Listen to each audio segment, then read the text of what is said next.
Hello नमस्कार दोस्तों, मेरा नाम सतीश है। मैं एक इंजीनियर हूँ और अभी ही एक नौकरी भी लगी है। नौकरी लगते ही घर वालों को अब मेरी शादी की जल्दी हो गई है। मेरे मना करने पर भी वो रिश्ता देख रहे हैं। मम्मी के कोई पहचान वाले एक रिश्ता आया है। मम्मी को रिश्ता बहुत अच्छा लग रहा था, लड़की भी अच्छी थी। तस्वीर मम्मी ने मुझे दिखाई। मैंने एक नज़र देखी और कहा कि मम्मी, आपको शादी की इतनी जल्दी क्या है? लेकिन मम्मी नहीं मानी। बोली इस रविवार को लड़की देखने जाना है। मुझे पता था मम्मी नहीं मानेगी, इसलिए मैंने ज़्यादा मना नहीं किया। हम लोग सुबह 11 बजे लड़की वालों के घर पहुंच गए। हमारे ही शहर में वो रहते थे। हम सभी हॉल में बैठे थे, तभी प्रीति चाय लेकर आई। प्रीति मुझे देखते ही पसंद आ गई। अपनी तस्वीर से भी ज़्यादा सुंदर लग रही थी। कुछ फॉर्मेलिटी के बाद हम दोनों के बात को करने के लिए अलग भेजा गया। कुछ देर कमरे में खामोशी के बाद प्रीति और मैंने एक दूसरे से कई सवाल किए। मुझे वो अच्छी लगी। बाहर आकर मैंने मम्मी को हाँ कह दिया। मुझे ऐसा लग रहा था कि उसे और उसके घर वालों को भी मैं पसंद हूँ। उनसे मिलकर हम लोग अपने घर चले गए, लेकिन शाम होते ही एक अजीब सी बात ने मेरे दिमाग में घर बना लिया। मुझे लगने लगा कि मैंने प्रीति को पहले भी कहीं देखा है। फिर मुझे लगा कि ऐसा तो हमें बहुत लोगों के साथ मिलकर लगता है। और आजकल तो सोशल मीडिया पर हर कोई शायद कहीं प्रोफाइल देखी होगी। यह विचार फिर मैंने हटा दिया, लेकिन बेड पर सोते वक्त भी मुझे लगा कि मैंने उसे कहीं तो कहीं देखा है। प्रीति का नंबर मैं लेकर आया था। रात में ही मैंने उसे फ़ोन किया। पहले थोड़ी बातें, फिर उससे पूछा कि तुम दिल्ली से पढ़ी हो क्योंकि मैंने अपनी पढ़ाई दिल्ली से की है, इसलिए मुझे लगा कि वो भी कहीं दिल्ली से नहीं पढ़ी। उसने मना कर दिया। बोली नहीं, दिल्ली कभी ही जाती हूँ। बात देखा जाए तो बहुत छोटी थी, लेकिन मुझे अब वो खटक रही थी।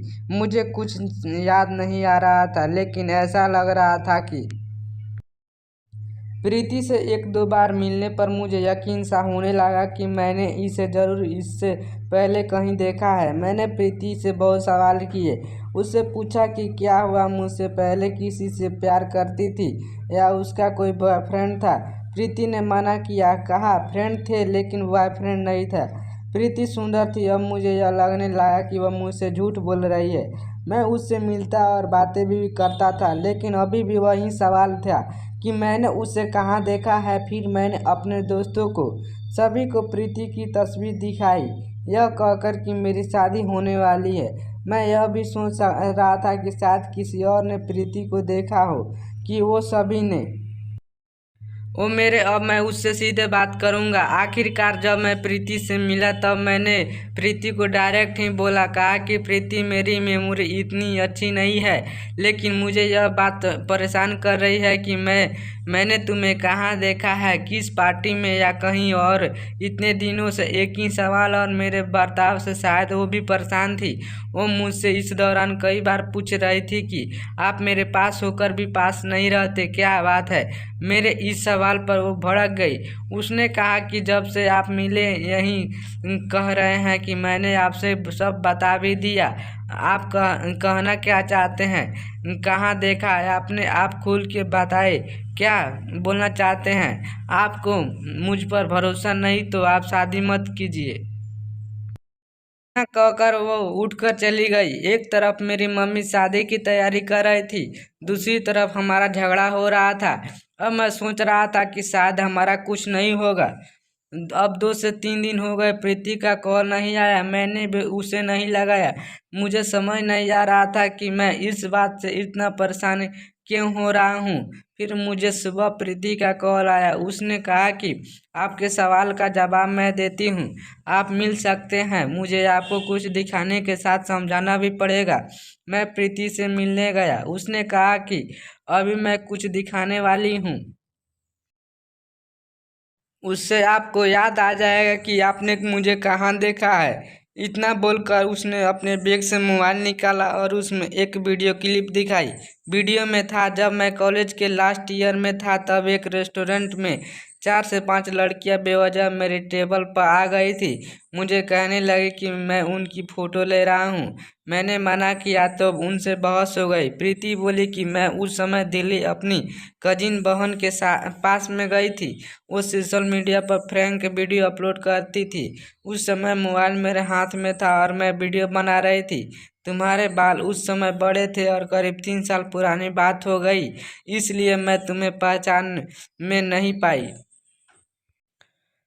वो प्रैंक था, वहाँ सब जानते थे। रेस्टोरेंट वाले भी वीडियो खत्म होते ही हम तुम्हें सॉरी भी बोलते, लेकिन तुम तो बहुत डर गए थे। तुम्हारी तो बोलती ही बंद हो गई थी और उठ कर चले गए। तुम्हें लगा यह सब सच था। तुम बहुत ही सीधे हो, तुम्हारे साथ कभी ऐसा नहीं हुआ होगा, इसलिए शायद तुम्हें वो बातें अभी तक याद है।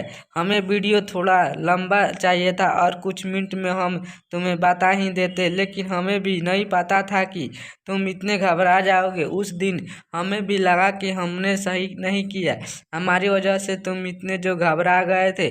फिर दीदी इस तरह का कुछ करने में जब अब स्पेशल ध्यान रखती है कि कोई इतना परेशान ना हो जाए। हम अपने मज़े के लिए किसी को परेशान नहीं कर सकते। अपलोड नहीं किया था तुमने उस दिन बोला तो मुझे भी याद आने लगा कि शायद तुम वही हो और दीदी के पास तुम्हारा वीडियो पड़ा था, तो मैंने उसी से यह लिया है। उससे बातें सुनने के बाद मैंने कहा कि हाँ, मेरी नज़र तुम पर एक बार गई थी जब तुम वीडियो बना रहे थी, इसलिए वहीं अटक गई थी। लेकिन ऐसा मजाक करना अच्छा नहीं है। मैं तो कई दिनों तक सोचता रहा था कि तुम सब बेवजह मुझे पिटवाने वाली थी। तुम्हारी कजिन की शक्ल तो मुझे अच्छे से याद है। प्रीति यह सब बताकर हंसने लगी, बोली लगता है अभी तक आपको हम सपने आते हैं, इसलिए हमको अभी तक भूले नहीं। प्रीति हंसते हुए बोली, मुझे कहाँ देखा है यह पूछे जा रहे थे, लेकिन खुद कहीं यह किस्सा नहीं बताया कभी नहीं तो मुझे याद आ जाता। प्रीति तो बस हंस ही रही थी। उसने पूछा, शादी करोगे तो ना। मैंने बोला अब तो जरूर करूँगा और तुम्हें और तुम्हारे बहन दोनों को परेशान करूँगा। प्रीति ने वहीं से वीडियो कॉल किया अपनी बहन को। फिर वो दोनों मेरा मजाक बनाकर हंसते रहे। उसी बहन की बोली कि जीजा जी सारी जिंदगी के लिए अपनी मुट्ठी में आ गए। अब जीजा जी ने ज़्यादा परेशान किया तो उनका वीडियो वायरल कर देंगे। अब मुझे मेरे सारे सवालों का जवाब मिल गया था। हेलो नमस्कार दोस्तों, मैं हूं विकास मोरा और आपका स्वागत है हमारे स्टोरी वाले चैनल पे। तो गाइस आपसे बोलना चाहूँगा, अगर हमारे स्टोरी सुनने तथा देखने में आपको अच्छी लगती है तो प्लीज़ हमारे चैनल को दबाकर सब्सक्राइब कीजिएगा, ताकि आने वाली वीडियो को नोटिफिकेशन सबसे पहले आप तक मिलते रहे। मिलते एक और नए वीडियो के साथ में, तब तक के लिए जय हिंद जय भारत।